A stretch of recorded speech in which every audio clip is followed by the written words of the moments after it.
বন্যার্তদের জন্য জাহাঙ্গীরনগর বিশ্ববিদ্যালয় এই স্লোগানকে বুকে ধারণ করে আমরা জাহাঙ্গীরনগর বিশ্ববিদ্যালয় থেকে বন্যা কবলিত অঞ্চলের মানুষের সহযোগিতার জন্য গণত্রাণ সংগ্রহ কর্মসূচি গত বৃহস্পতিবার থেকে শুরু করেছিলাম।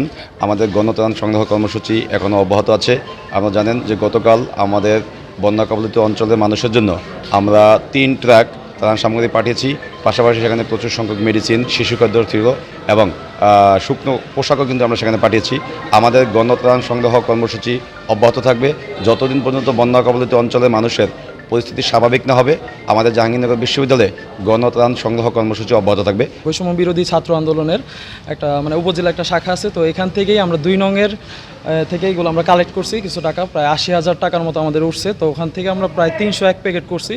এটা আমরা চেষ্টা করতেছি অন্তত 301টা ফ্যামিলিকে অন্তত একদিনের জন্য হতো যেন 3 বেলা তাদের খাবারের যোগান দেওয়া যায়।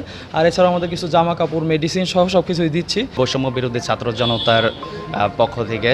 তো আমাদের সাভারবাসীরা সবাই সাহায্য সহযোগিতা করেছে বন্যার্থীদের সহযোগিতার জন্য। আসলে এটা আমাদের সবারই মানবিক কারণ যে এটা একজন সহযোগিতার জন্য, তারা তো আসলে সাহায্য চাচ্ছে না,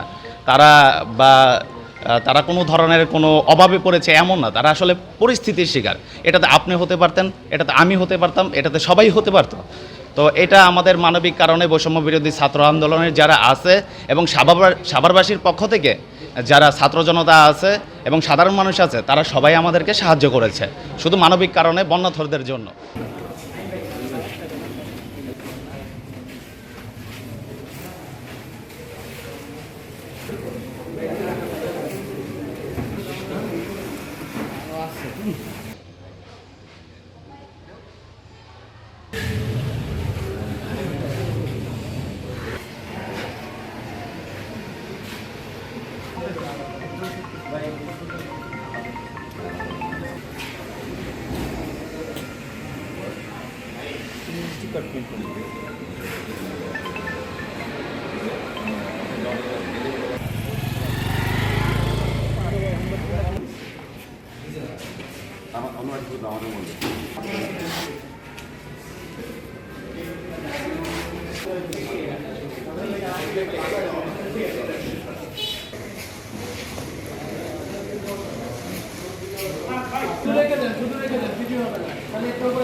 ভাই এখানে আরো কয়েকজন আসি, একটু একটা লাইন ধরি ভাই, একটু তার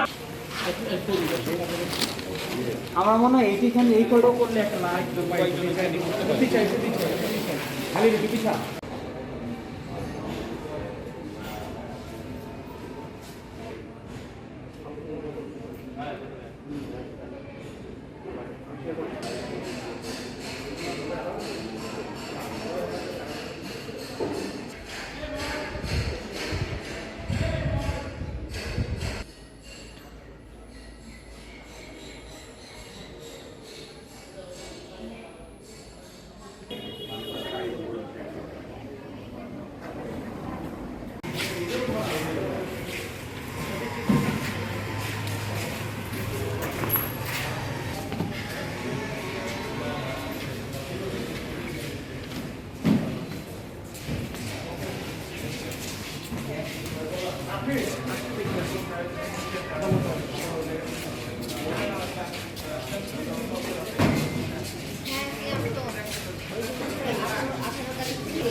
একজনের ভাই মারা গেছে উত্তরায়